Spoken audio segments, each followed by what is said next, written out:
Good afternoon, and thank you for joining us for this hearing of the Joint Economic Committee. The American labor market, which we'll be discussing today, is strong. The current economic expansion is the longest that we've encountered in all of U.S. history. Our unemployment rate has remained low, at or below 4% for the last 20 months, and staggeringly, encouragingly, it continues to fall. Average wage growth has, of course, slowed down a bit, but it remains strongest for many workers who in the past have been paid less well than others. The gains have been broadly shared.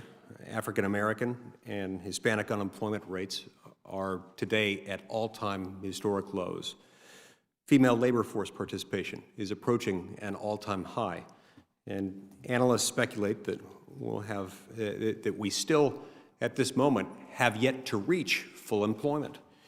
Yet behind these indicators of very significant, robust economic strength, there lies a worrisome long-term trend, what Nicholas Everstadt at the American Enterprise Institute has called an invisible crisis. Many American men are leaving the workforce altogether.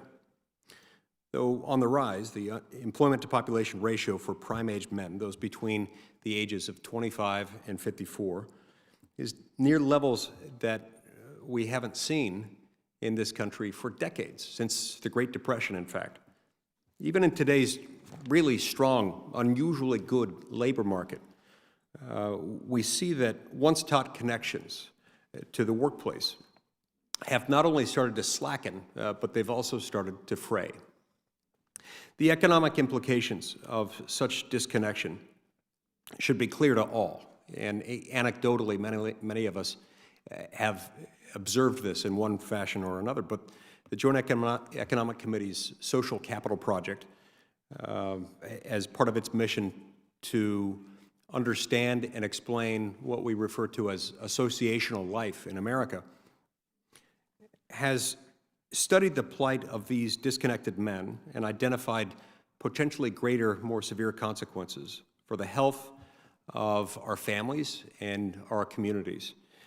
In its report, which bears the title Inactive, Disconnected, and Ailing, a portrait of prime-age men out of the labor force, the Joint Economic Committee's Social Capital Project found that disconnected men are more socially isolated and they're less happy, and that this is a problem, that they are more isolated and more disconnected than their employed peers. At the community level, the disappearance of work can lead to depopulation, brain drain, and the decline of institutions of civil society. If we are to expand opportunity by strengthening families, by strengthening communities and other institutions of civil society, then we have to devote our attention to work, a means of supporting ourselves and our families, a source of meaning and of purpose, and a site for affirming and satisfying and connecting relationships. I hope our discussions this afternoon will give us something of a clearer sense of how to connect more Americans to this wellspring of opportunity and connectedness that we need so much in our society for it to thrive. At this afternoon's hearing, we'll seek to better understand the forces shaping the labor market and Americans' connections to that labor market. A variety of reasons have been offered to explain why fewer Americans in their prime years are entering the workforce. Several interdependent themes emerge from most analyses. We've got declining economic dynamism, falling worker mobility, stagnating wages, trade exposure, employment polarization, skill bias, technological change, and an expanding safety net that sometimes has implications beyond those that were intended at the time of the creation of the program at issue. Our next step will be to consider policy reforms consonant with the most plausible explanations for declining prime-age labor force participation. What barriers to opportunity can we identify first and then try to remove? How might incentives to join the workforce be strengthened? What might the government be doing to impair the removal of those barriers?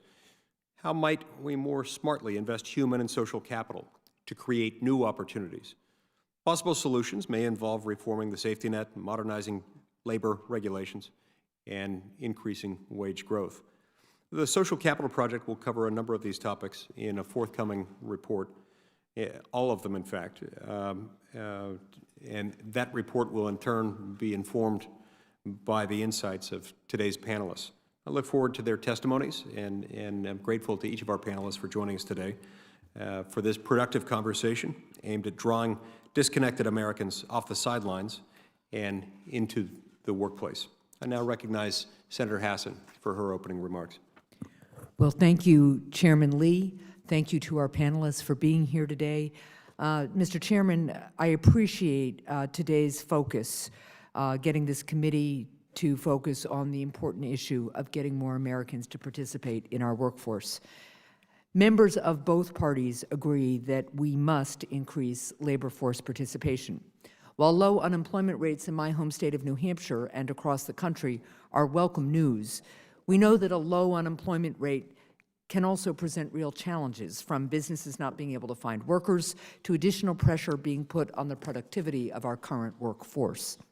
For a variety of reasons, too many Americans are falling out of the workforce, and a smaller percentage of Americans participating in the workforce can drag on economic growth. It's critical that we address the root cause that result in people not seeking employment. And today's hearing presents an opportunity to address those factors and look toward bipartisan solutions. To start, as our economy changes rapidly, individuals may not have the skills and supports that they need to enter and remain in the workforce. And I've heard from businesses throughout New Hampshire that one of their top challenges is finding more qualified workers, even at entry-level jobs. Addressing this challenge requires us to both strengthen job training efforts and remove the barriers that prevent too many people from participating or remaining in the workforce. I've introduced bipartisan legislation, the Gateway to Careers Act, that would do just that. This bill would provide grants to support partnerships between community or technical colleges and workforce development partners such as state workforce development boards, industry associations, and community-based organizations. These partnerships would help remove many of the barriers that prevent too many people from completing a 2-year degree or credential by connecting them to support services, including housing, mental health and substance use disorder treatment, assistance in obtaining health insurance coverage, offering career counseling, transportation, and other services. By strengthening job training and support services, we can connect more people with the tools that they need to enter and succeed in our changing economy. Another systemic barrier that many Americans face is a lack of access to paid leave and to childcare. Frequently, those who want to work are held back by pressing family responsibilities that make it impossible. A recent report by the Hamilton Project showed that 9.6 million women who are not participating in our workforce list family and home responsibilities as their primary reason. And Mr. Chair, I request that the Hamilton Project report, which is called Labor Force Non-Participation, Trends, Causes, and Policy Solutions, be entered into the record. Without objection. Thank you. By enacting more family-friendly policies that enable people to balance their work and family responsibilities, we can help more people join or rejoin the labor market. We also must break down employment barriers facing traditionally disadvantaged communities. In 2018, Brookings found that only 4 out of 10 working-age adults who experience disabilities are employed. So we also need to address the challenges that those who experience disabilities encounter entering the workforce. As governor, I signed legislation banning employers from paying workers with disabilities at a lower rate than the minimum wage, making New Hampshire the first state in the nation to ban sub-minimum wages for people who experience disabilities. We must make this a federal priority, which is why I have co-sponsored the Transformation to Competitive Employment Act, which would phase out the practice of paying a sub-minimum wage to workers who experience disabilities nationwide.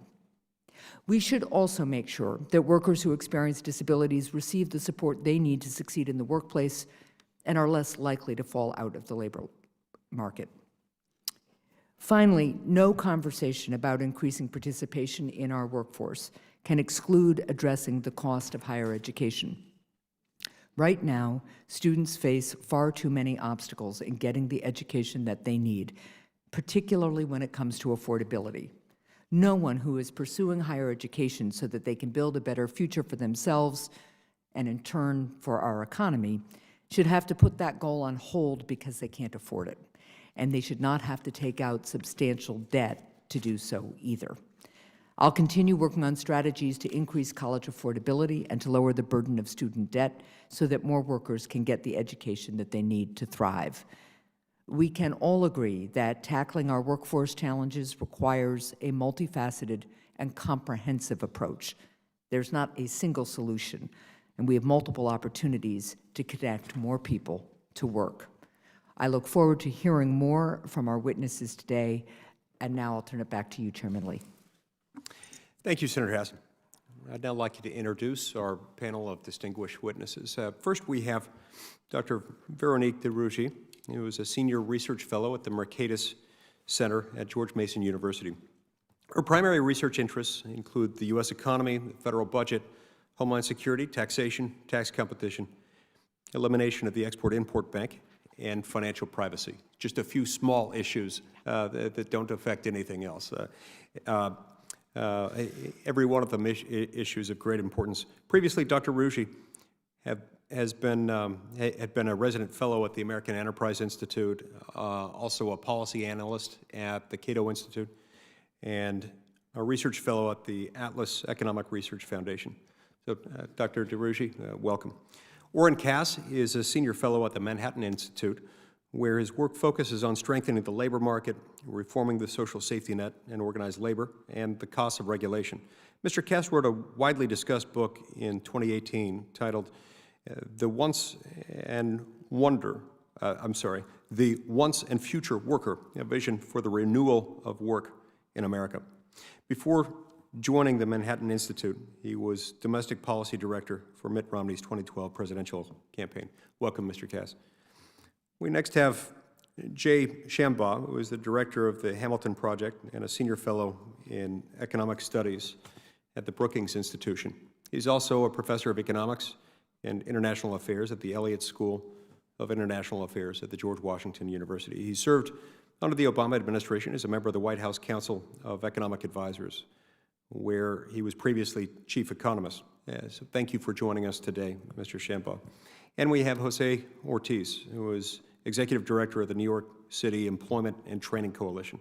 Mr. Ortiz has spent his career building and overseeing programs at organizations focused on education, leadership, innovation, and workforce development.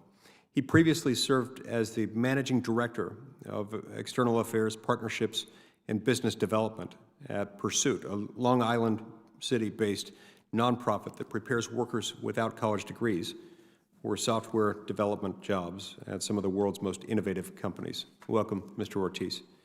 So thank you for joining us today. Dr. DeRougy, we'll start with you. Mr. Chairman, member of this committee, thank you for having me today. I am a senior research fellow at the Mercatus Center at George Mason University. So ensuring that American workers can stay attached to the workforce is a worthy goal. And in the pursuit of this goal, understanding what the problems with the labor markets are or aren't, and understanding the reasons for the lack of attachment to the labor force by some workers is key to designing the right policy. And for that, to that effect, I will be making 3 points. So first, the labor market and the state of the American workers are better than commonly suggested. However, a small but sizable segment of working-age Americans have not shared in that progress. Third, some government policies at the federal, state, and local levels today make it harder for some worker to tap into a particular market in which workers are paid higher wages. So first, as Mr. Chairman, you've said, the unemployment is at its lowest in 50 years, no matter how you measure it. So is poverty. And while some argue that real wages have been stagnant over the past several decades, measured with the right deflator and after adjusting for taxes and transfer, real wages have unquestionably increased. The same is true of real median household income, especially after adjusting for household sizes.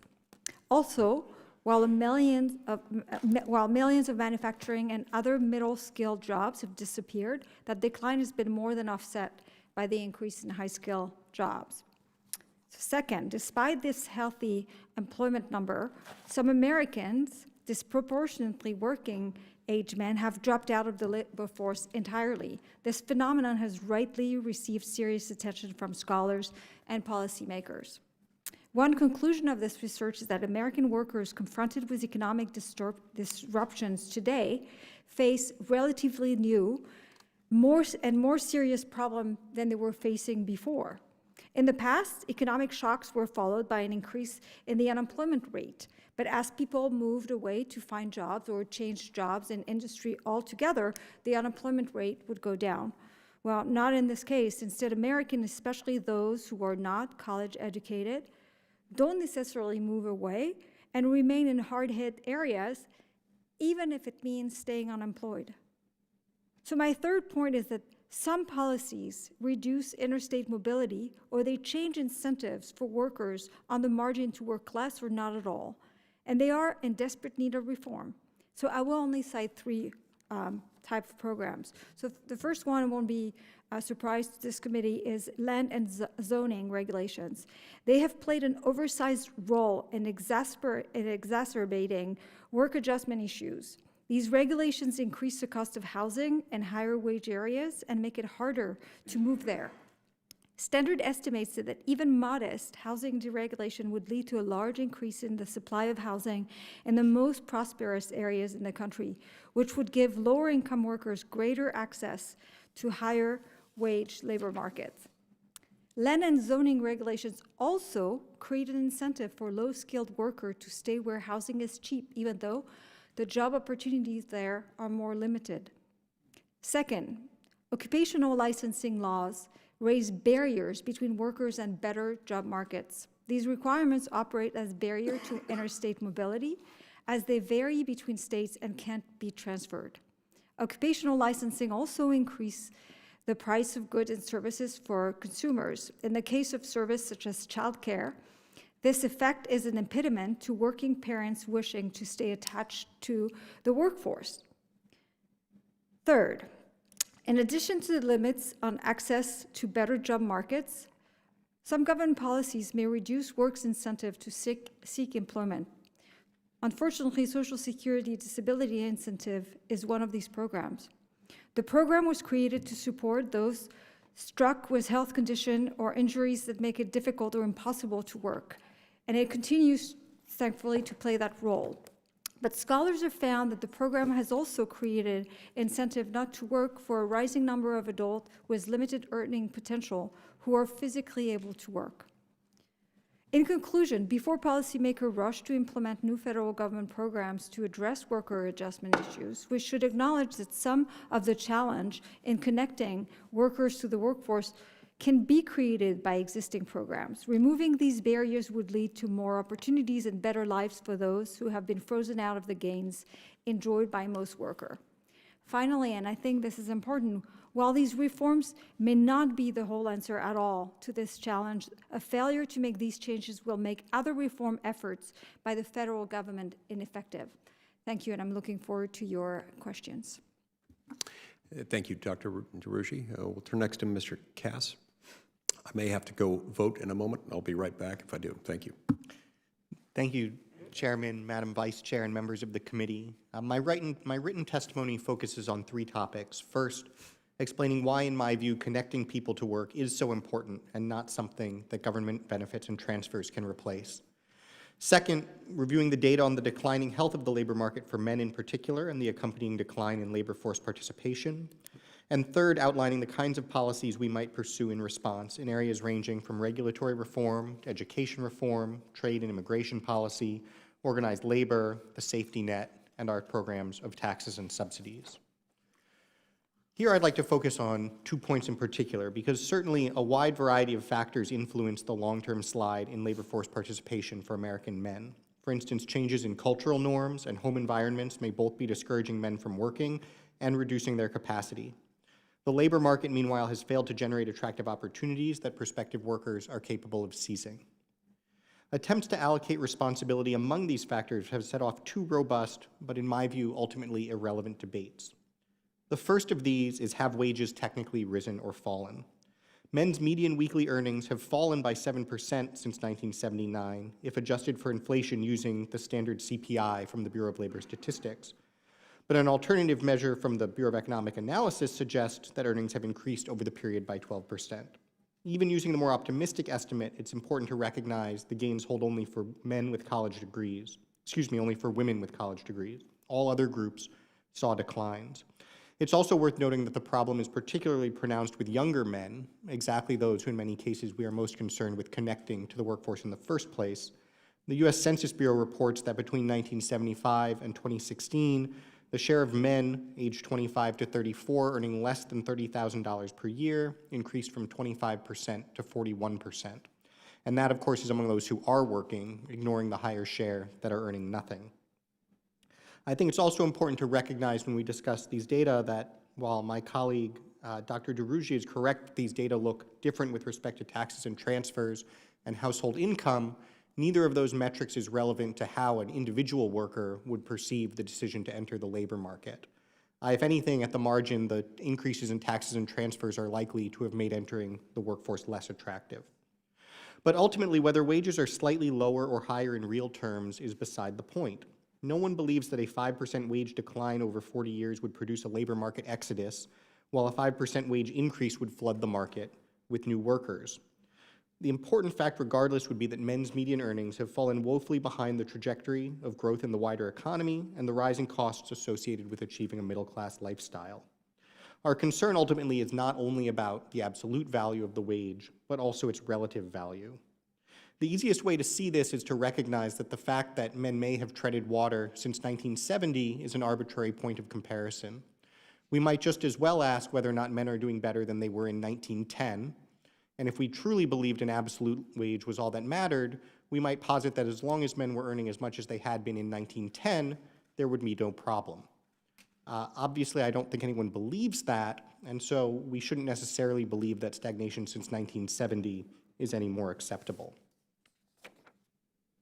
The second robust but irrelevant debate centers on attempts to allocate responsibility across the myriad factors that may be influencing men's behavior. Stagnant wages may be one problem, but many people view the cultural problem to be even larger. And some worry that if it is truly a cultural problem, then policymakers would be helpless. In my view, that's not the right way of looking at it. Regardless of how weight is assigned the various factors, the question for policymakers today is not how we got into the situation, but how to get out of it. Huge immovable cultural and economic burdens may push toward harmful decisions, but so too a number of factors push more constructively. Behaving responsibly, planning for the future, holding a job, sacrificing for a family. People are aware that these things really do have benefits. And in the past, in a world not unrecognizably different from the present, with many critical conditions resting in similar repose, men were more likely to work. Whatever marginal shifts changed outcomes for the worse, other marginal shifts, even different ones, can cause just as much change for the better. So whether major factors are cultural, whether major factors are ones that policymakers cannot affect, the question of us for today is what factors, economic or cultural, can policymakers affect? This is obviously most strongly the case when it comes to the labor market, the health of the economy, and the kinds of jobs that are created. If more and better jobs are more accessible to more people, I think most of us would agree more people would be more likely to work. And in achieving that goal, I believe better public policy can help. Thank you. Thank you, Doctor. And just a quick caveat for everyone else who's been staffing those things. Do understand, I may be up here alone, which has always been one of my dreams, but you're on hundreds of televisions right now around the Capitol with staff and others watching you, so we can't have as much fun as I'd like to. Doctor? Mr. Chairman, Madam Vice Chair, members of the Joint Economic Committee, Thank you for inviting me to discuss this important topic. Getting more people into the labor market and into jobs is a central part of raising living standards. The United States used to be a leader in labor force participation rates, or LFPR, for both men and women, but now substantially lags behind many other advanced economies. Although overall US LFPR has been stable since about 2015, it had been on a downward trend beginning around the year 2000. Much, but not all of that decline is attributable to the aging of the population as more adults are retirement age. If we look across age groups, younger adults are participating less than they used to, largely because more of them are in school. Adults over 55 are participating at higher rates than they used to. And for those aged 25 to 54, what economists often call prime-age workers, LFPR has been rebounding since about 2015, but is still below its 1999 peak. There is room in the labor market for participation to rise.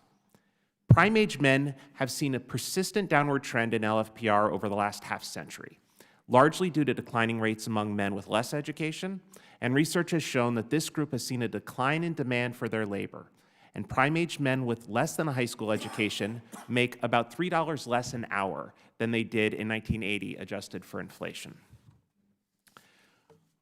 In my work with the Hamilton Project, we've argued that a great deal can be learned about how to lift participation by looking at the gaps across groups and the specific barriers they face, and that's what I'd like to focus on today. For example, LFPR is 94% for prime-age men with a college degree or more, but 86% for those with a high school degree, and just 80% for those with less than a high school degree. Taking steps to increase training and education, along with steps to lift wages, could improve labor market outcomes and directly lift participation for that group. Low-wage U.S. labor markets are very unstable, and we can overestimate how many people are truly out of the labor force as opposed to struggling to stay in it. Of those out of the labor force in a given month who are not disabled, students, retired, or caregivers, at least 3/4 are actually back in the labor force at some point in the next 16 months. If we improve pay, schedules, bargaining power, and worker rights in these jobs, we can make them more stable, and that could help participation. It's important to remember, though, that women represent the largest pool of untapped labor in today's labor market. Of the 22 million prime-age individuals out of the labor force, almost 11 million list, quote, taking care of family member as the reason, and 90% of those individuals are women. While some are home by choice, 35% of women who say they want a job but are not working list family responsibilities as the barrier. And evidence shows that better availability of childcare, in particular for lower-income households, would allow more who want to work to be in the labor force, and that well-designed parental leave policies could keep more women attached to the labor force after having children. There are also massive gaps in LFPR across places. In top-ranked counties, prime-age LFPR is 88%, compared to 70% in bottom-ranked counties. And this gap dwarfs the recent drop in nationwide LFPR. Place-based policies that try to spur labor demand in struggling regions could lift national participation. There are also huge barriers to working for the formerly incarcerated. African American men have lower rates of participation, likely due in part to disproportionate incarceration rates, as well as what studies show to be considerable discrimination in labor markets. Reducing the punitiveness of the criminal justice system and combating these barriers is important. Finally, the second largest group out of the labor force after caregivers are those listing health or disability as a barrier. We need better health care and treatment to keep people in the labor market. It's important to note that it is poor health, not the safety net, that is a major barrier to work. Not all of those listing health as a reason for being out of the labor force receive disability payments, and reported health measures for this group show sharply worse health relative to the overall population. Furthermore, there's no evidence that increasing work requirements in SNAP or introducing them into Medicaid lifts LFPR meaningfully. Beyond removing barriers, creating jobs is also crucial. A strong economy can raise wages, force employers to cast a wider net to find workers, and draw people into the labor market. Conversely, economic downturns lower LFPR and should be minimized by making more use of automatic fiscal stabilizers. Americans are trying to work, but they often face major barriers, and it's reducing those barriers and maintaining strong labor markets that should be a policy focus. I look forward to any questions.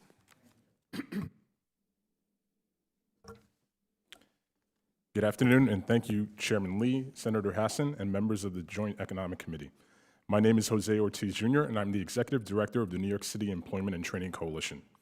Every day, the workforce development system, including our 160 member organizations that serve more than 500,000 underserved New Yorkers, demonstrates that given the appropriate tools to address specific individual and systemic challenges, people are resilient and capable of learning at any stage of their lives.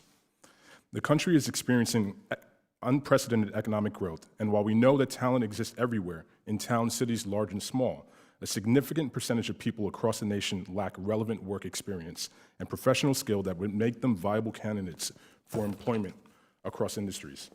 Research shows us that while 53% of all jobs in today's labor market are middle skill, only 43% of U.S. workers are trained at this level, which means that industries cannot grow to their full potential and American workers face highly limited pathways into careers with good wages. In addition to the moral imperative, there is an economic imperative to increasing investments in workforce development. 62% of small and mid-sized business leaders reported that it is difficult to find skilled workers. 79% of these business leaders also expressed their support for new public investments in workforce policies. There are roughly 75 million people who are unemployed, underemployed, or not working, but not counted in employment figures. This includes 1, adults with post-secondary credential, 2, adults living in poverty, 3, individuals with some college but no credential, and 4, young people ages 16 to 24, not in school or working. Effective workforce programs contain critical components that, when combined and structured to be reactive to each individual's needs, provide people with deep interventions and intensive services required to ensure successful entry and growth in a career. Recent data suggests that taxpayers reap as much as $4 for every $1 spent on workforce programs. Perscolas, which provides tuition-free technology training to adults across the country, is a clear example of impact of workforce programs. Perscolas' track record includes a 400% increase in graduates' post-training income and an 80% placement rate into quality and stable careers in growing tech field. Darius of Cincinnati is a 41-year-old black man that exemplifies the tenacity and potential that exists in all of our communities. Having to drop out of college due to family obligations, Darius spent years in tech-adjacent jobs with limited career growth. As valedictorian of his 14-week IT support course, he found a job as a contractor with Tech Systems, working on an internet security team. His new confidence, in-demand skills, and network of tech employers has enabled him to provide much more stability for his family and even prompted him to start his own business. In New York, there's a direct correlation with higher unemployment rates among individuals who identify as Black, Latinx, and/or female, making programs like Perscolas, whose students are 87% people of color and 30% women, critical to closing that talent gap. However, we know that this problem is also affecting non-educated whites across the nation, and especially individuals with additional challenges to employment, such as criminal justice histories or substance abuse issues. To tackle these challenges, national organizations like CEDCO have targeted programs that combine in-demand skill development and behavioral and interpersonal growth. Jared, a 24-year-old white man born and raised in rural Arkansas with an early criminal history, sought out CEDCO in Memphis, Tennessee, seeking to transform his life through work. Participating in CEDCO enabled him to think critically about his own choices, explore viable career pathways, and led him to Kingdom Low Voltage Apprenticeship Program. Jared is currently earning $11.50 per hour with Tory Low Voltage Communications while training to become a certified telecommunications technician. This is significantly higher than the Tennessee minimum wage of $7.25. Employment training programs like CEDCO are not only critical to connecting more people to work, but are also pivotal to our nation's ability to remain competitive in the face of automation. Over the next 10 years, more than 10% of all occupations can be fully automated. The same study found that 40% of all work activities have the potential to be automated using current demonstrated technologies. The largest occupational categories in the U.S. are also the ones with the greatest potential for automation-related displacement: office support, construction, mining, agriculture, forestry, fishing, hunting, retail trade, accommodation and food services, and manufacturing. The good news is that job growth will net positive over the next 10 years. As the stories of Darius and Jared and the organizations that trained and supported them along the way show, we can equip people with 21st century skills needed to create sustainable futures for themselves and their families. This task is enormous. However, the federal government must ensure that workforce development programs, like the ones highlighted, and the hundreds that are not currently funded, receive the support that they need. Once successful, we will raise the standard of living for all who reside in our towns and cities across America. Thank you. That is amazing. You hit the time perfectly. In the spirit of loving bipartisanship, Congresswoman Beatty? Thank you so much. Let me say thank you to all the witnesses. Please excuse me for my lateness, but we have House Financial Services Housing Committee at the same time, but I have had the opportunity to read your testimony and hear 50%, I guess, of the testimony. So, Mr. Cass, let me start with you. In reading your testimony and words out of your book, The Once and Future Worker, I find an interesting statement there, and let me quote it in your hypotheses, that a labor market in which workers can support strong families and communities is the central detriment of long-term prosperity and should be the central focus of public policy. And I think about, as we were walking over here, we were talking about childcare and the expense of things. So I'm trying to figure out, is that statement saying that the detriments are things that we have to do to support our families that many people can't afford? For example, I just read something for childcare. If you have one child here in Washington, D.C., it can be anywhere from $2,000 to $2,500 for that child. If you have two children, that's more than some of the folks who work on my staff make. And so what's the answer to that statement in your book? What is it we should be doing in public policy? And then I'm going to come to an opioid question for you, Mr. Ortiz, since you talked about drug addiction. And then, Mr. Shambaugh, I'm going to come back with a question for you. Well, thank you, Congresswoman. My view would be that our goal should be an economy and a society in which self-sufficient households can support themselves and their families. And so, But we know most people aren't self-reliant or self-sufficient when we look at the number of people. I just left a hearing talking about public housing and talking about poverty. 1 in 5 children go to bed hungry at night. There are many disparities. When you think about women of color, they make 74 cents on the dollar to their white male counterparts. So how do we get there? well, as I said, I think that should be the goal, which means that we need to create a labor market that has better paying jobs and prepare people to work productively in those jobs. I think the question of Would you say a public policy issue of raising the minimum wage? We know for someone in my district to even afford a 2-bedroom apartment, they need to make $18 an hour minimum wage. What do you think about that as a policy change? raising the minimum wage to $18 an hour? Or 15, pick a number. Well, I think this exercise of picking a number underscores exactly why I don't think that's a sensible response. I think what we wish people earned is a different question from what there are likely to be jobs available that So let me ask it this way. Do you think the minimum wage that we have across the country in many of the communities like mine is sufficient to do what you're saying? I think that minimum wages should be set at the local level based on local labor market conditions. So and I agree with you, so in our market, we know is far too low. It would need to be a minimum of somewhere between $15. I'm sorry if I was unclear. When I say local labor market conditions, I don't mean with reference to what things cost for people. I mean with reference to what the labor market can support. And so, while again, we might wish that everybody were earning a wage that allowed them. Oh, I think the labor market could support it. Well, do you know what the median wage in your market is?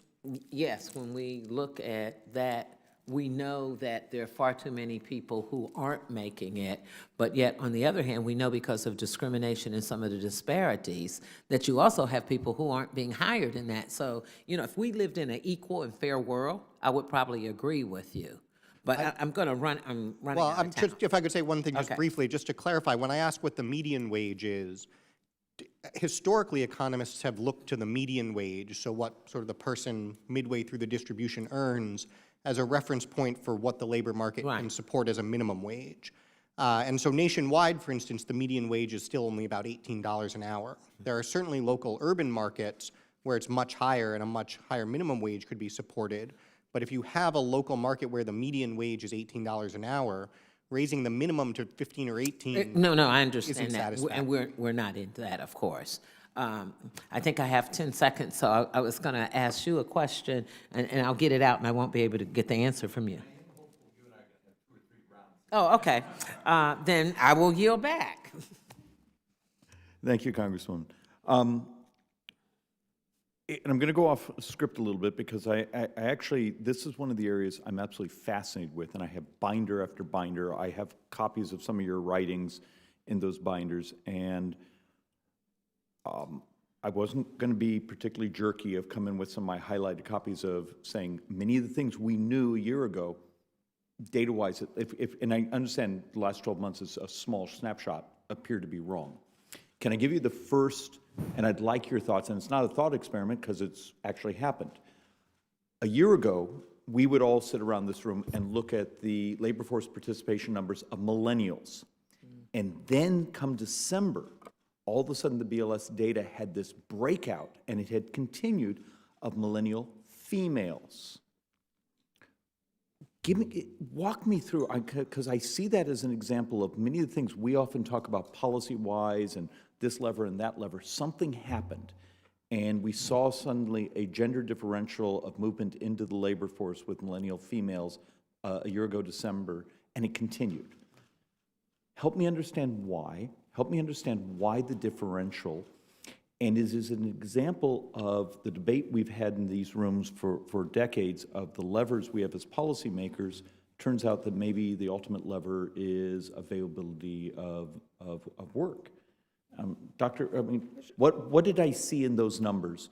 Why the sudden separation a year ago in millennial males and females? That I actually really don't know. I'm not a labor economist, but I think where you're right is to actually raise the possibility of some skepticism of what the federal government can do. I mean, I think very often we think that the federal government has the power to achieve a lot of goals, and if we don't know exactly why things are happening, and we also have a lot of evidence that projections often are not correct, it may actually put in jeopardy this belief that the federal government can do as much as it thinks. And my question was less wrapped around the normal skepticism many of us carry, but more, if something was working, how do we figure out what it was and do more of it? Mr. Cass.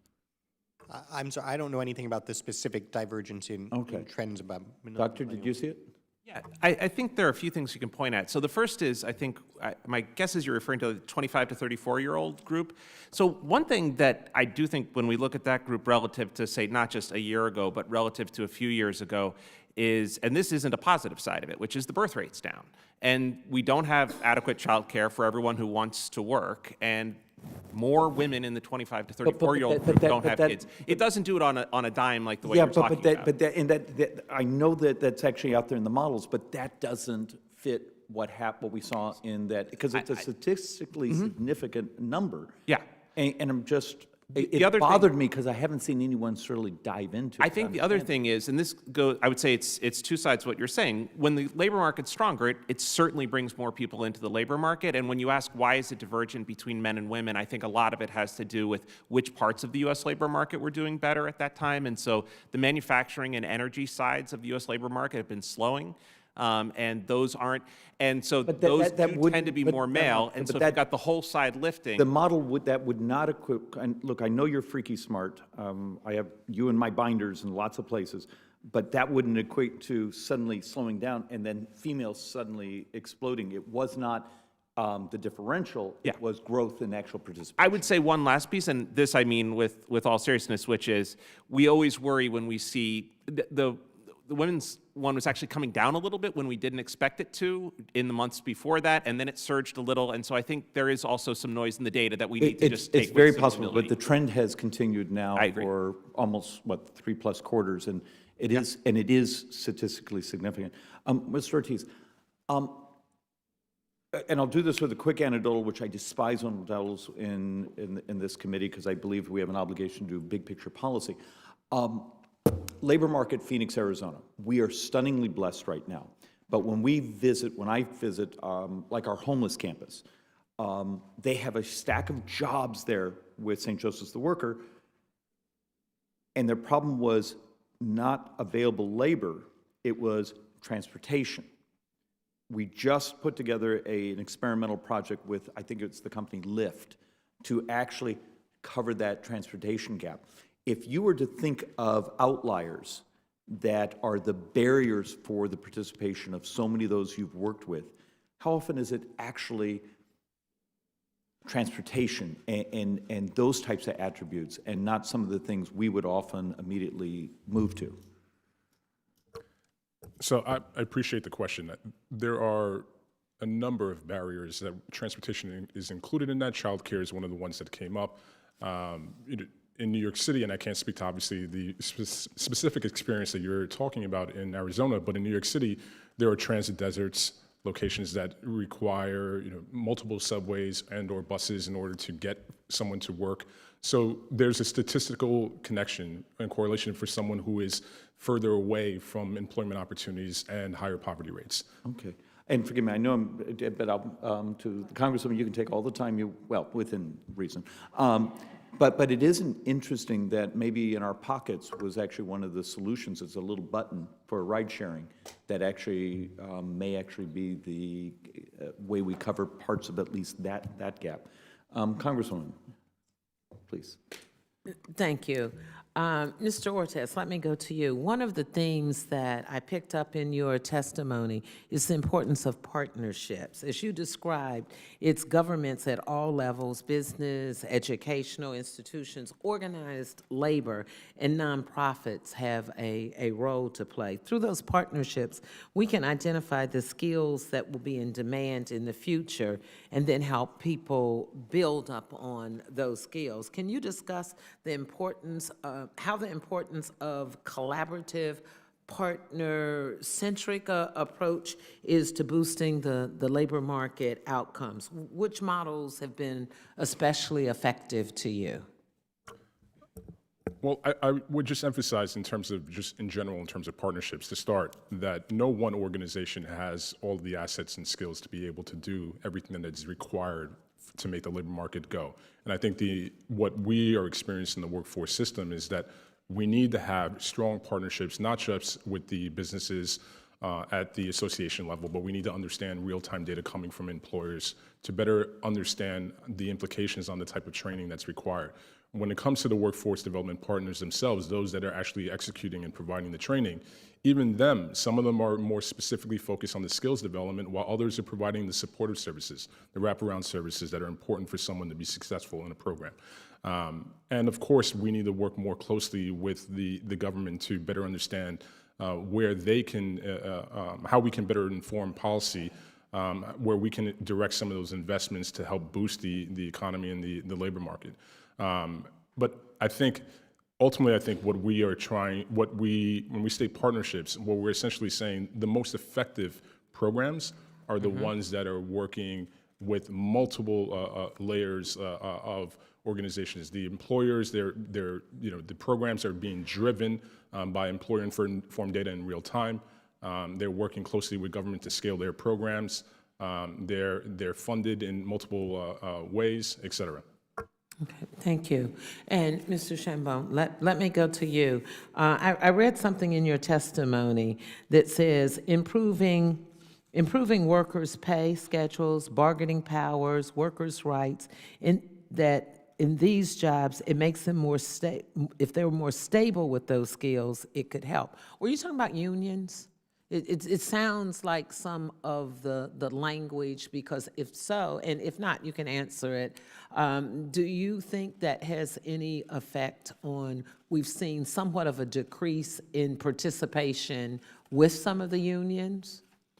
Thank you for the question. I think unions are certainly one way to get worker better bargaining power. I think there are private sector unions play a much smaller role than they used to. Their membership has declined as a share of private sector workers, and that certainly reduces the bargaining power of regular workers. I think there are other things, whether it's getting rid of non-compete contracts, getting rid of no-poach agreements within franchises, whether it's wage transparency, many things that are public policy rules we could take, steps we could take, that would really strengthen the bargaining power of workers and give them an opportunity to have somewhat more stable, better paying jobs. And here's where I agree very much with Mr. Cass, that having better jobs here is one of the ways to keep more people in the labor market, because right now what we see is them cycling in and out a lot because the jobs aren't very stable. They can't hold on to them very long, and that's not a good environment to support a family or just to stay in the labor market. And to piggyback on my colleague's question about the women, maybe if we look at what the Bureau of Labor Statistics has reported with the surge of women who were baby boomers, it increased then, so it opened the door for what may have been very difficult for me coming along. I would not thought of STEM. That didn't exist. We would not have thought about being leading a construction, demolition, or even an engineer. So when you look at what the Bureau of Labor Statistics are saying up to the year for 2024, that there's going to be another surge, and many of them will be the millennial women, because they don't know to not know that they couldn't have those opportunities, because I think we've done such a great job there. And I think that's another reason I asked the question, because they come in wanting the same things that we had to wait to a certain age to get. You know, they drive the same cars, they live in condos, they don't do rooming houses and use cars that are 20 years old that was handed me down. So I think you are going to see a surge, because we've opened the door, thank goodness, for women to be able to be anything they want to be. And I think that is in part why in 2024, it looks like there's going to be a surge, according to the Bureau of Labor Statistics, of 77%, giving us an overall of like almost 48% of millennials and young women in the labor market. So thank you. We'll turn next to Senator Hasson. Well, thank you, Mr. Chair, for the courtesy. And again, thank you to the panelists for being here, and apologies for the interruptions of Senate votes. Mr. Shambaugh, I wanted to start with a question to you. Families are often left making what's an impossible choice between earning a paycheck and spending time with a loved one in need, or taking care of their own personal health care crisis. And we know that women are often the ones who meet these caregiving needs. As I mentioned earlier, the recent study that you did with the Hamilton Project reported that far more women say that they remain out of the labor force because of their family and home obligations than men do. 8 states and Washington, D.C. have enacted paid family and medical leave policies to provide partial wage replacement to workers who need to care for a newborn or newly adopted child, provide care for a family member in need, or address their own health care crisis. So, Mr. Shambaugh, based on your research, do policies like paid family and medical leave help improve labor participation rates? And could they help close the gender gap in labor participation? I think what we know about, thank you for the question. I think it's incredibly important. And as we mentioned, you know, a huge chunk of the people out of the labor force who are prime age are people taking care of family members. And so trying to think about how to deal with that is important. So as we said, and I think you know, some of them are choosing to do so by choice. It's a choice, right? And there are people who want to be home taking care of someone. But it is the case that roughly 35, or depending how you measure, more % of women who are not in the labor force but want a job, they say this is the problem. And so I think on the one hand, yes, there is very good evidence that well-designed parental leave policies can help keep women engaged to the labor force. I think they also, frankly, have huge benefits to families and children as well, and to infants. And so they're positive in their own right, but they also can have, if designed right, positive labor force impacts. And then I think the childcare side is the other very huge one, which is we do spend a lot of money as a government on childcare. We just don't necessarily direct it towards the families who need the help the most, for whom it really becomes the barrier to work. And I think that's a place we could do a lot more. Well, that makes a lot of sense. I just came from a subcommittee hearing looking at the challenges of the growing incidence of Alzheimer's, and The caregiving population is often wives, daughters, and they are not in the labor pool because they can't be and we don't recognize it. And that's a whole nother category, I think. I wanted to follow up with another issue, which is housing. So, Mr. Shambaugh, I travel all around my state, and I constantly hear from businesses about the challenges they have in recruiting workers.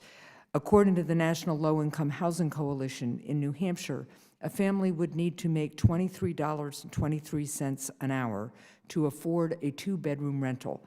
That is the equivalent of 3.2 minimum wage jobs. And the vacancy rate for rentals is far below the national average, making it harder for individuals to find and maintain housing in the communities where they work.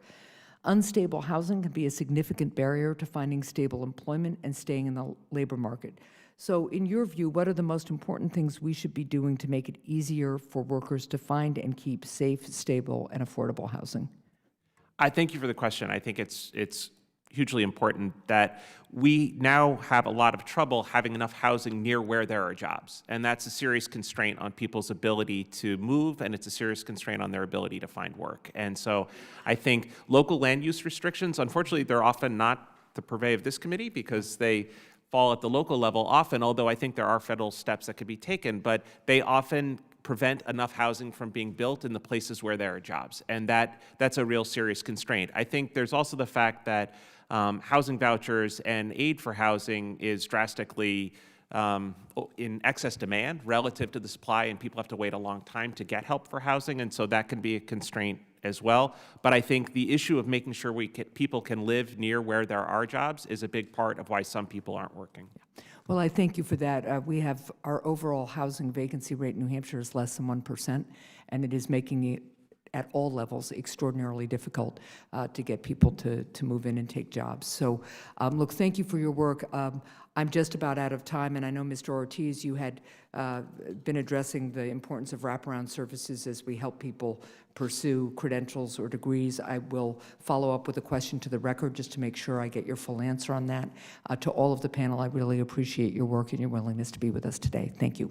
Thank you, Mr. Chairman. Thanks, Senator Hasson. I want to talk for a minute about restrictions on entry into the workforce. Dr. DeRouche, we'll start with you. Occupational licensing, as you've acknowledged, continues to be a significant impediment for a lot of people getting into the workforce. And it also tends, I think, to be something of a barrier to interstate mobility, which in turn keeps a lot of people out of the workforce, or at least in career paths that are perhaps less fulfilling or less remunerative than they would be otherwise. Now, a lot of states, this is an interesting topic for us to discuss here because we have almost no authority over occupational licensing here, just as we have almost no authority over residential zoning and things like that. We do have some authority at the margins. I've tried to highlight the problem and underscore the need for reform in this area by exercising what authority we have. We've got plenary lawmaking authority under the so-called Enclave Clause, Clause 17 of Article 1, Section 8, over the District of Columbia and other federal enclaves. It's why in the last Congress I introduced something called the Allow Act, which would use Congress's federal jurisdiction over D.C. and federal enclaves to bring about needed occupational reforms. What other federal changes, if any, would you suggest in helping us to try to address the burden of excessive occupational licensing? Any other ideas on that as far as what Congress could do, or are they all at the state level? Thank you for this question. I'm actually really reluctant of using the federal government to micromanage state and local affairs, and this is as costly as it is a problem. I think this may be a case, again, apart from information, putting out reports, which is not without value. I don't know that the federal government, unfortunately, has a lot of things to do. That said, there's been very successful challenges for occupational licensing barriers before the Supreme Court. Hopefully, there will be more of them. There is some good news because it does look like some states are actually really seriously looking into the issue. Arizona, passed the first step into actually opening the door to the transferability of licenses. It's not perfect because my understanding is that you can come and work in Arizona, but then at some point you have to get the Arizona license. I'm unsure about this, but I think there's some of this. It could be that the federal government could put out information about best practices in that regard. But again, I unfortunately, I come here and tell you these are like really big problems, but I don't know that you can really do very much about it. Right. I assume you wouldn't disagree with me on our enclave clause authority, though. We've got authority over. Oh yeah, if you have authority, over you have DC authority. and federal property, military. But in bases. DC, with childcare, for instance, we've been talking about the cost of childcare. The cost of childcare is absolutely increased quite dramatically in DC because of the lack of supply of healthcare brought on by occupational licensing requirements that are quite stringent and that keep out low income, low education people. Is Arizona the state you'd identify as at the cutting edge of this? And to my knowledge, this is like the states that have actually taken the broader steps. And again, it's only a first step. There's way more to do. For instance, they need to reform their own licensing system within the state, which is still too burdensome and keeping because the problem is the progression of occupational licensing since the 50s has been quite dramatic, and as a result, it's included a lot of low-income workers and low-paid jobs, and that's problematic for income mobility. It's problematic at many levels. And there's a new study that just came out that actually looked at the welfare effect of occupational licensing, and that showed that while they increase the wages and the hours of the people within the industry who already have the license, it actually keeps employment down for those who don't. So it's classic protectionist activity. It is absolutely protectionism. It's a government-sponsored welfare system. In And other we words, can- it's using the overwhelming force of the state Yeah. in order to protect the wealthy and the well-connected at the expense of the poor and middle class. And they may be a case, right, for a higher risk professions like medical practice, even though there's question about whether actually occupational licensing requirements do increase the quality of the work. But I just hard to imagine that the state or the local government have to protect us against non-matching pillows or something like this. Right. That could be bad. Well- If somebody recommends matching, say, an unlicensed, unscrupulous interior direct decorator gives you clashing pillows. Yeah, well, I don't think they would actually come up a very strong number on the national data, but yeah. That's a fair point. I had a constituent a few years ago make the following observation. I want to see if you agree with this. The observation was, in those professions where you can identify in the abstract the greatest need for occupational licensing, where there's the greatest potential health and public safety threat as a result of someone practicing outside of something they know how to do, in those same areas, the occupational license seems to be the least significant factor. The examples that were given to me by this constituent included the fact that apparently, if you get a pilot's license, once you are a pilot, in theory, you could fly a 747. Whether or not you can fly a particular 747 is going to be up to the owner of that 747. So too with a medical degree. In theory, you're licensed to practice medicine, which might include delivering a baby, doing heart surgery or brain surgery, or removing a wart. But whether or not you know how to do any of those things may not be determined as much by your state-issued occupational license as by your particular credentialing and training that you've received from private organizations rather than a state. Would you agree with that? I agree. Mr. Cass, let's talk about marriage for a minute, marriage and family formation. It seems to me there might be kind of a chicken and egg problem, and I want you to help me unravel this. Like you, I'm concerned that if more men can't find stable, steady work, the result is likely to be fewer marriages. In the first instance, more divorces in the second instance. But isn't it also likely that to the extent that marriage is collapsing, that marriage rates are falling, men in general will tend to feel less pressure, less of a need to be breadwinners or to be involved in the lives of their children, and that in turn could translate into more unemployment, less stable family lives, and other societal and economic problems. Would you agree with that? Yeah, I think that's certainly true. One of the things I'm always looking to do in this committee, because it's my belief that institutions of civil society and free markets can't be created by government. Certainly families are no exception to the principle that a government can't create an institution of civil society.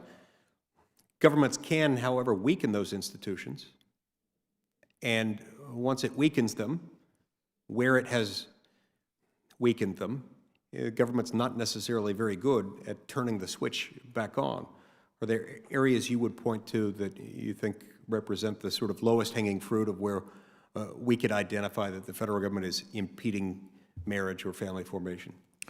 Yeah, thank you for that question. I think the way you've put the problem is exactly right, that in a sense we have a vicious cycle where declining economic opportunities and outcomes harm family formation, and in turn the culture that is devaluing and de-emphasizing family formation potentially in turn harms economic engagement.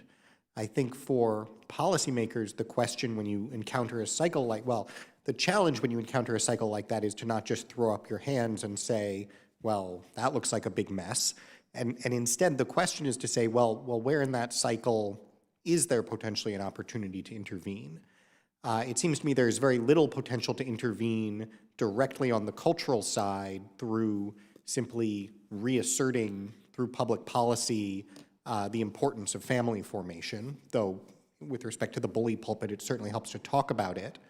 But conversely, the labor market side offers, I think, a very salient opportunity to intervene. I think to the extent that things have gotten worse, to the extent that we could imagine a world in which things got better, that is a world in which you wouldn't immediately turn the cycle on its head and solve all the problems, but you would expect to slow the cycle and you would expect to have better outcomes than we do today. And so I think that's why, rather than getting hung up on exactly how much of the problem we can attribute to what and how much of the causation runs in each direction, we should be asking, where can policy help? Where do we think it would be likely to support stronger families? And I think a stronger labor market is that place.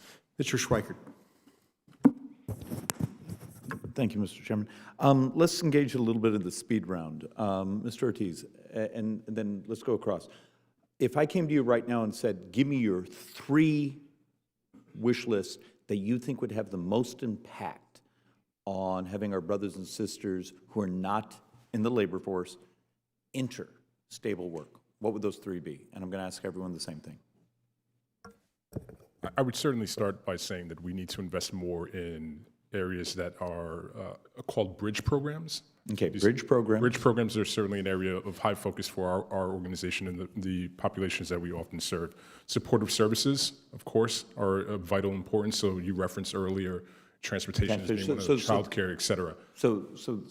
Okay. So supportive services is certainly going to take up a number of those issues. I would say that is 2, 3, and many more. Okay. All right. Doctor. I would start with childcare, just 'cause it's the largest number of people. Spurring labor demand in struggling regions where there's just not enough demand for labor and labor force participation is really low. Regional differentiation. And I would say with programs that try to raise returns to work for people at the low end of the educational spectrum, so training and education that try to boost people and get them into better jobs. Okay, Ms. Kath. I would say first, realigning our education policies to emphasize non-college pathways over college pathways. Second, reforming our approach to organized labor to create a system that people actually want to participate in and that helps bring people in to the workforce. And third, rethinking our approach to globalization in a way that actually constrains access to workers outside of this country and focuses firms on using the workers who are here. All right, interesting. Doctor? Dramatically increase the supply of housing.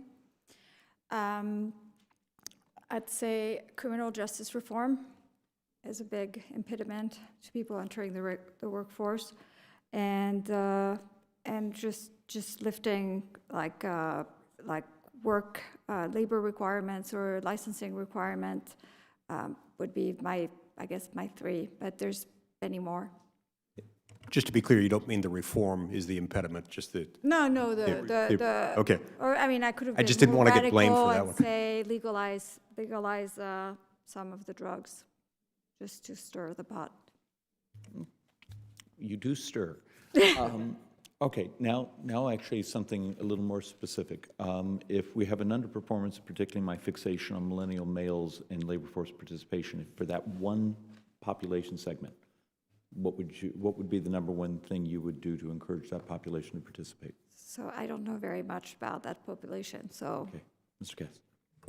Non-college pathways. Non-college pathways, Doctor?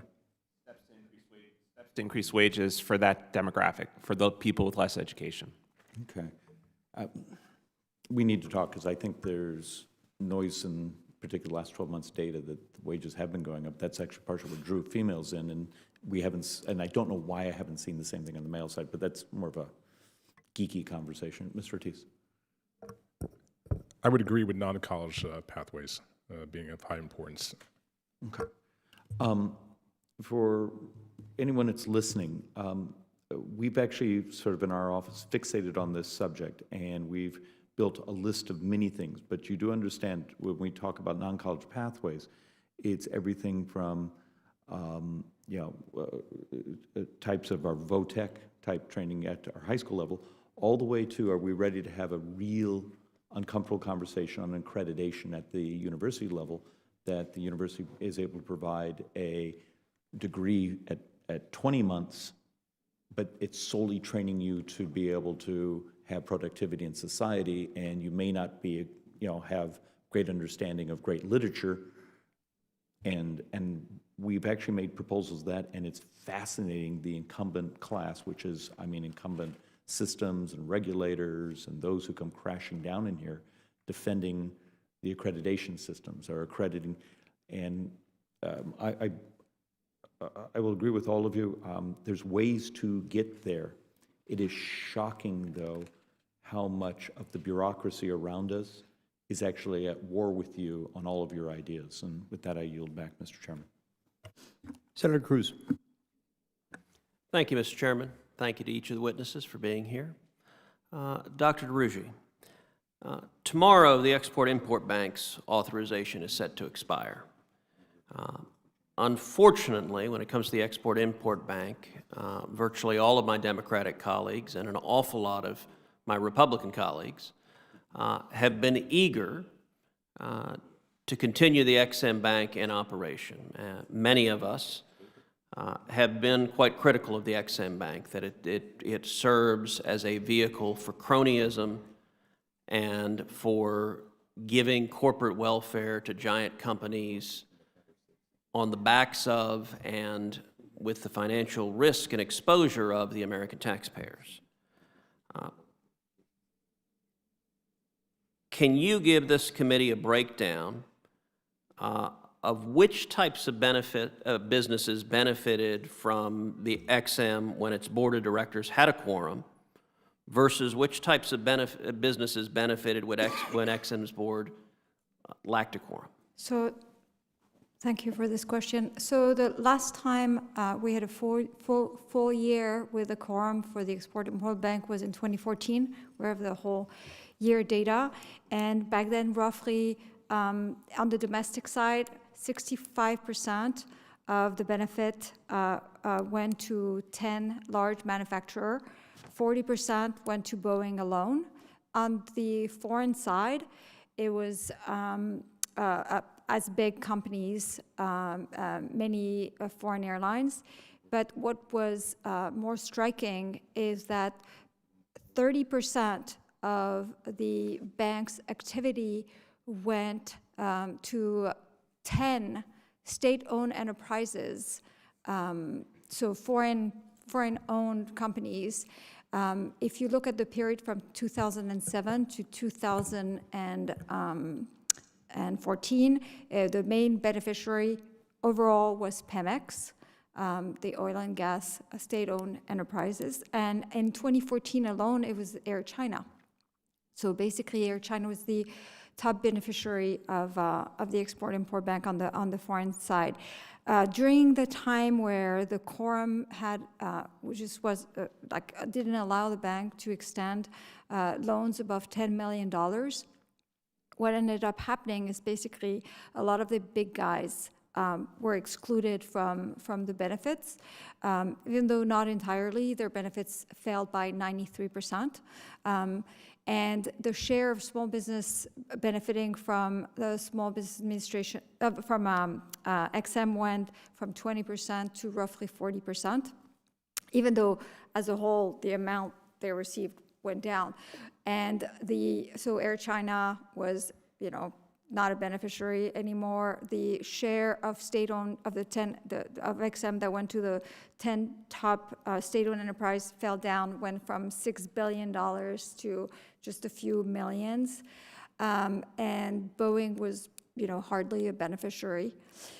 And it's interesting to say that during that time, there was a lot of innovation in the capital market, that exports continued going up, and apparently there was, as predicted, the sky didn't fall. Mm-hmm.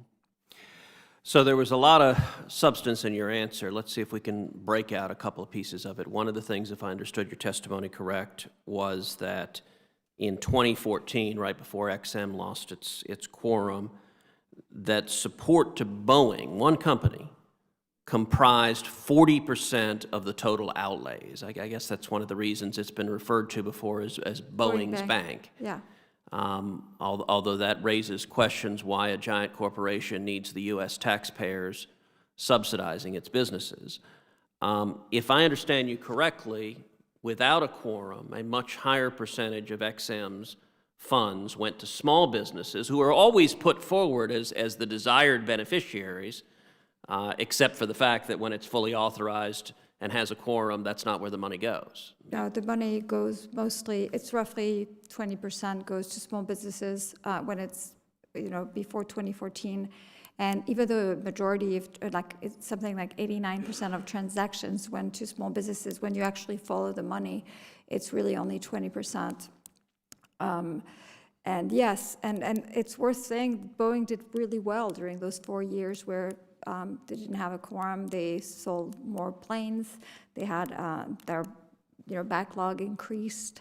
So the American taxpayers are on the hook giving Boeing a subsidy that it doesn't need. Let me take the second piece of your question, which I think is really important for people to hear. You said a major beneficiary of XM's funds and benefits when it has a quorum are state-owned enterprises, including state-owned enterprises for countries like China. So the American taxpayers are subsidizing companies owned by the Chinese government. Is that right? Yes. Yes. Does that make any sense?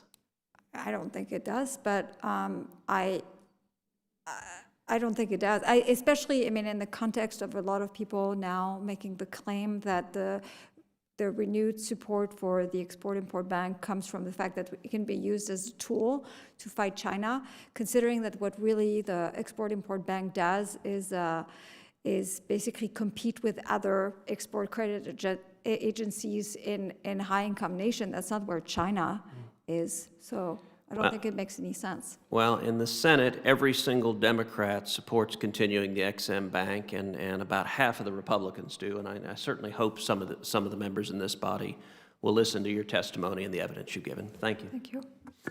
I want to follow up on the point made by Senator Cruz about the Export-Import Bank, and particularly with regard to Pemex, the state-owned energy company owned by Mexico.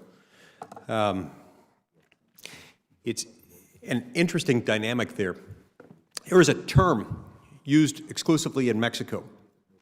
The term is huachicolero, I don't know whether you've ever heard of this term. It is a term used specifically to describe one who steals fuel from a pipeline. And in Mexico, it is always a Pemex pipeline because Pemex is the fuel company in Mexico. They steal fuel from a pipeline owned by Pemex, and then they sell it back onto the black market, often at a discounted price relative to what they would pay retail. The origin of the term, including the COL portion of huachicolero, refers to alcohol. Originally, this came from people adding distilled alcohol, ethanol, to fuel in order to dilute it. I find it rich with ironies or coincidences or whatever you want to call it, that our own government is now involved in the process of being a gigantic huachicolero on one side of the border through its awful, absurd policies with regard to ethanol. And on the other side of the border, it is fueling, it is subsidizing huachicoleros through the Export-Import Bank, through Pemex, which you've identified as the #1 beneficiary of the Export-Import Bank. So is it, you're an economist, and a good one of the very best in the country. I am just a politician and a poor country lawyer from Utah. Can you tell me if I would be incorrect to state that I think there's a logical connection between our fueling of Pemex and Pemex's fueling of huachicoleros and the illicit drug cartel activity that surrounds that? Could we be perpetuating that and perhaps helping Pemex to avoid dealing with these corruption problems and the theft from its pipelines? Well, certainly, I mean, just the fact that it's a state-owned company and it's apparently a monopoly means that it's not subjected to market forces as much as it should. And it is also true that lowering their borrowing cost, I assume that it's because they're buying GE products, or they're not buying Boeing planes, they're buying GE products or Caterpillar or whatever, but money is fungible. So those lower costs means basically we're helping this companies that has had massive amount of problems with corruption stay in place. I mean, I know the original intent of using XM to fund Pemex was that they were hoping it would help them move towards privatization, but that obviously isn't. Yeah, how has that worked out for us? Hasn't worked out.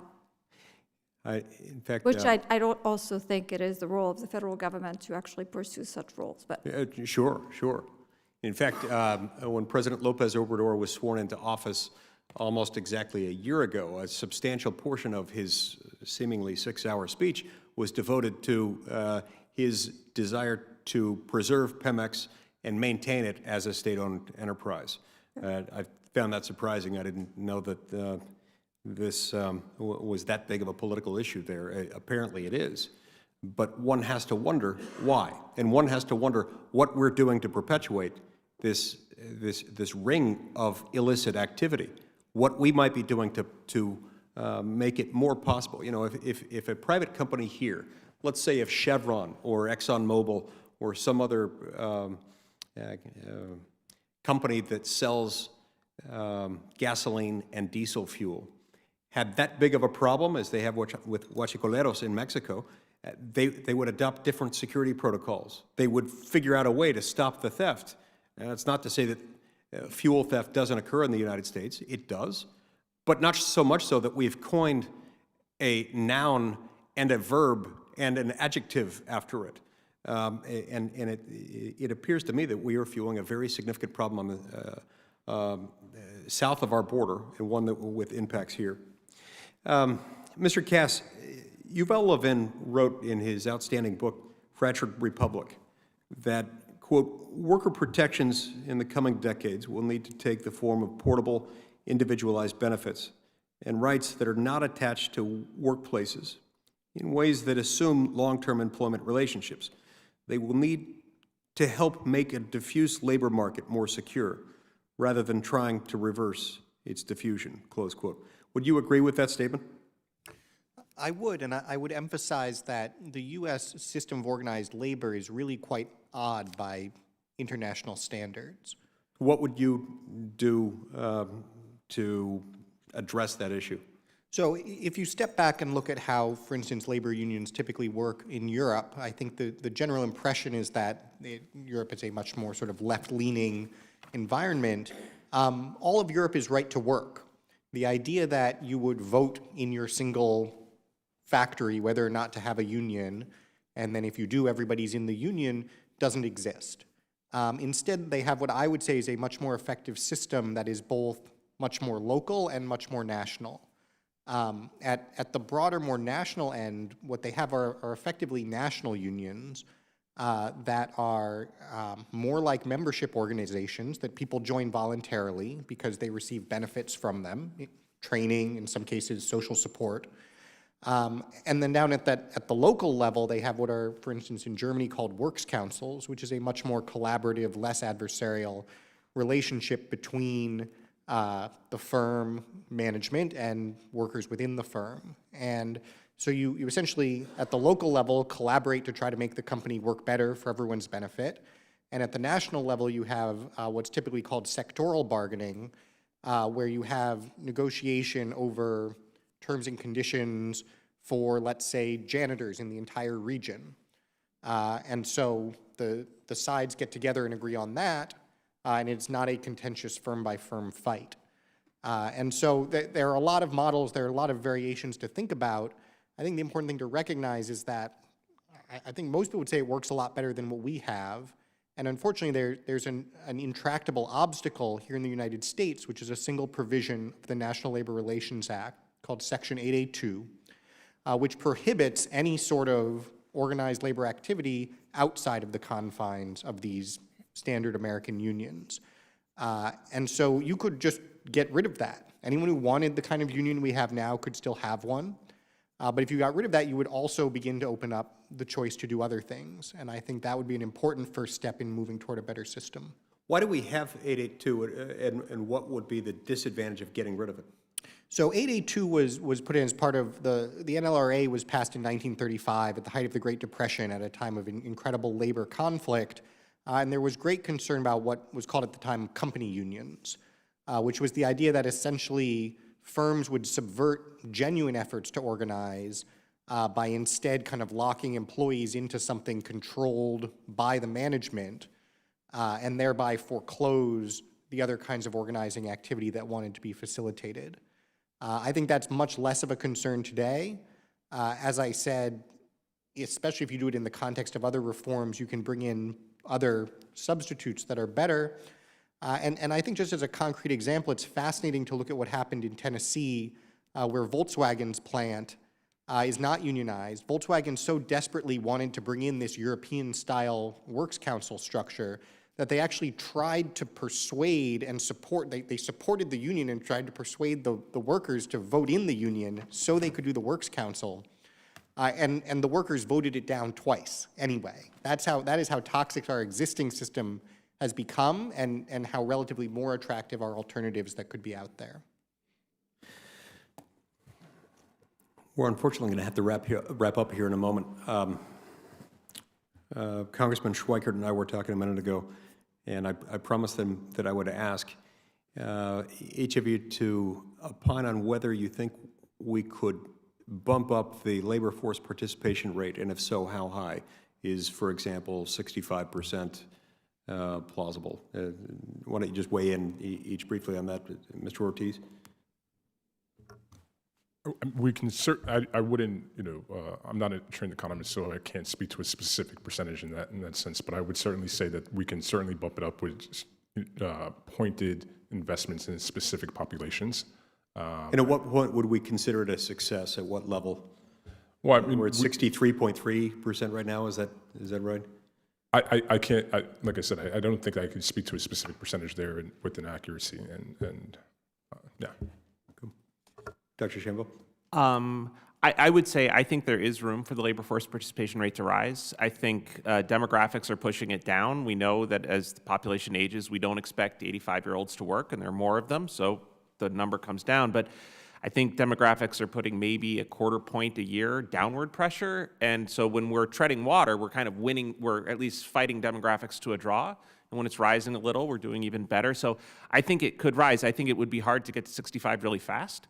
But I think if you look at, frankly, if you look at certain cohorts of, as we've talked about, younger women are working a lot more than women of previous generations. There's no reason over time that you couldn't see the labor force participation rate rise overall, especially if we did some of the things talked about here today that would help some of the people who have become disconnected from work back into the labor force and help people who are cycling in and out stay in more permanently so they're not kind of occasionally counted as out. So I don't think there's any reason you couldn't get it that high. Mr. Cass? I don't think of it in terms of the overall labor force participation rate, because obviously you have the demographic pressure.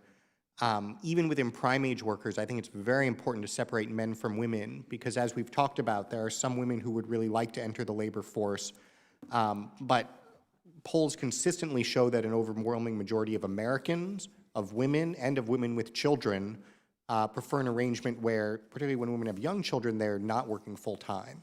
And so setting some arbitrary 100% is the ideal for women in the workforce isn't necessarily right. In fact, you could say the ideal is lower than it is now. For men's prime age labor force participation, I think that's exactly where policymakers should be focused. And I think Dr. Shambaugh offered a really good way of thinking about it earlier when he pointed out that for men with a college degree, that number's up 94, 95%. There's no logical reason in a healthy labor market why that number should not be as high as higher for people with lower levels of education. And so I would say trying to bring that up toward 95%, in the 50s and 60s was 98%, I believe. But Meaning men with a college degree? For all men. Or for all men. So bringing prime age men back up above 95% and doing it regardless of education level, I think is the right place to focus. So I do think that there's space to improve. I also think that it's, I'm less worried. I think women are going to continue, I know it's slowed down, but I think there is a chance that it's going to pick up. And so it's interesting to look at the men, the working age men. But it's also important, and your committee actually put out a really interesting report on this issue when trying to actually understand what kind of policies can be put in place to understand the motives of people who actually have dropped out of the labor force, and whether there are reasons to worry or not. So obviously the fact that some people have retired, I think, is roughly 7% of the people who've dropped out of the labor force.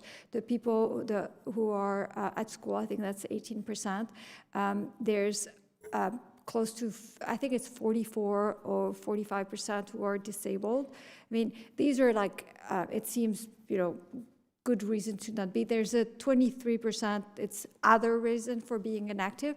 But one of the number from that report that I thought was really striking in actually trying to think about what kind of policy to put in place is actually when asked who wanted a job, right? When you looked at the able body, only 12% of those said they wanted a job. And when you looked at the entire population, only 23% said. So when you have 75% of that population that has dropped out of the labor force and says they don't want a job, you have to actually think about why that is. And so if they're retired, if they're in school, there's nothing to worry about. If, for instance, some studies have shown, disability and the kind of not differentiating between being disabled and being completely incapacitated, create a detachment from the workforce, that could be a reason to worry about. But then again, how do you go about doing this? It's not, you don't want to actually, kick out of disability roles. People actually really can't work. And so there are things to do, but I think if we're going to be doing something, we need to really, not all policy would work depending on why people have actually dropped out. And I don't think that all of the drop is actually real for concern. I mean, so. Excellent. You would not recommend an expansion of the Export-Import Bank as a means of increasing that? No, no. Thank you very much. I really appreciate each of you coming. This has been an interesting and an informative hearing, and I'm grateful to you being here. The record will remain open for 2 weeks. We stand adjourned.